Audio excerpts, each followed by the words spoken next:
All right, before we get into the game recap, we have some news coming out of Major League Baseball and Atlanta for the Mariners. As in addition to Cal Raleigh being named the starting catcher for the AL All-Stars, the Mariners have three additional All-Stars. Julio Rodriguez makes the All-Star game for the third time in his career as an outfielder.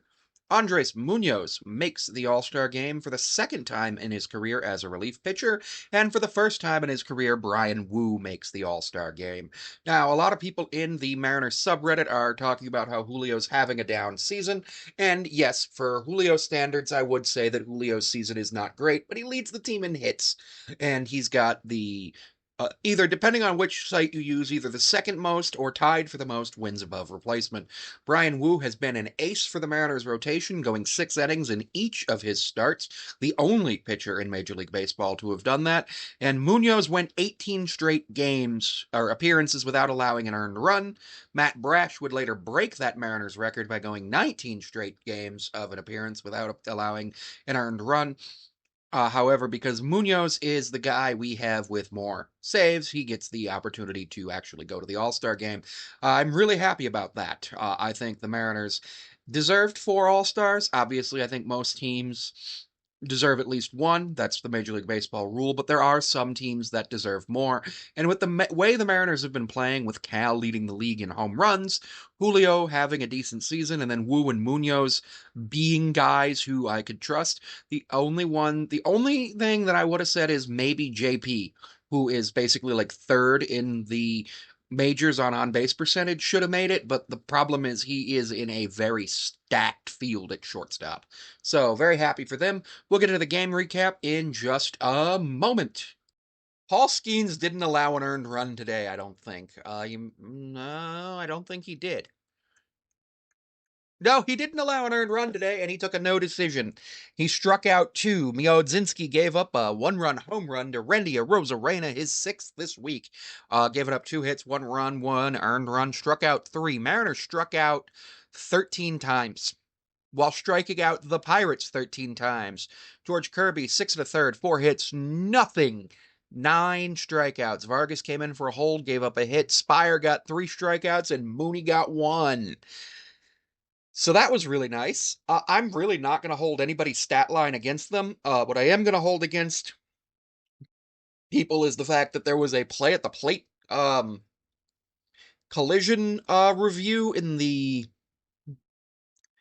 first. We challenged a call in the field was upheld. We challenged that the Polanco singled, and then J.P. Crawford was out at home. We challenged, saying that it was a collision and that the catcher obstructed J.P.'s view. And just by looking at it again, I don't agree with the challenge being lost, but I understand that has to be irrefutable evidence in order to overturn. JP went 1 for 4, should have had a run, struck out twice. Julio 1 for 4, 2 strikeouts. Cal got hit by a pitch, went 0 for 3 and struck out once as the DH today. Polanco had that 1 hit, should have had a ribby, struck out once. Randy was the entire offense, 1 hit, 1 run, 1 ribby, struck out once. Luke Raley 0 for 3 with 3 strikeouts. Mitch Garver 0 for 3 with 2 strikeouts. Dom Canzone went 3 for 3, having a quiet, good game. Like, he just had the hits, got on base. They just got on base. That's 7 base runners for the Mariners, with nobody getting via the walk and one reaching via the hit by pitch, or was it two?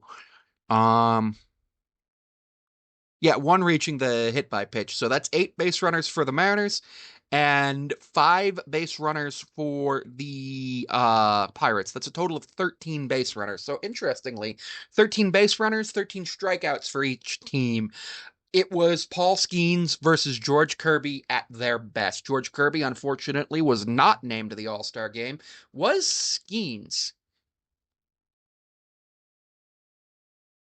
I did not check the National League. He has been selected, so it's his second consecutive All-Star appearance to start his career. Like I said, the Mariners have 4 All-Stars with a real chance for JP to actually become a fifth and Randy potentially to be the sixth.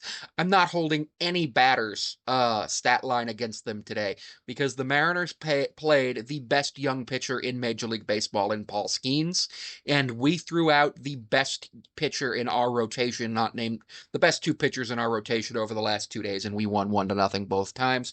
That's three straight shutouts for the Mariners. The Mariners only scored 2 runs in the last two, so that does mean that there were 16 innings with nothing being scored in the last 2 games, which isn't great. And now we go and play the Yankees. The Yankees may have just lost one of their starters to Tommy John. Garrett Cole might be returning. We got a day off tomorrow. 3 game sweep. Really good homestand. We went 5-2. We split the series against the Royals. No, did we lose the series against the Royals? Now I'm confused. I got confused here for a minute and I don't know what happened. So yeah, we lost to the Royals on Thursday. We beat the Royals on Wednesday. We lost to the Royals on Tuesday and we beat them on Monday. So yeah, we went 5-2 over the 7 game homestand, which was absolutely awesome. Did not gain much ground in the standings at all, but keep maintaining our wild card standings. We are currently sitting, where the hell are we? 6.5 games back of the Astros in the West. We're 3.5 games up on Texas, 4 up on Los Angeles, and the Athletics are 18 games behind completely. In the wild card, we hold the third spot, 2 games up on Boston, and we are 1.5 games behind both Tampa Bay and the Yankees, with games coming up against the Yankees. The Yankees and the Mariners have big, big impacts looking for this series, and I would not be surprised if they give Judge and Cal the juiced balls. I'd like to Thanks for thank you tuning for in. taking the time to watch today's video, whether it was about the Mariners, sports predictions, or anything else that I have made videos about. I want to give you information about other channels where you can reach me. I'm on Patreon at Sammy5436 for $1 a month. Right now on Patreon, all that really gets you is access to Mariners recaps 12 or so hours before they are available on YouTube and TikTok.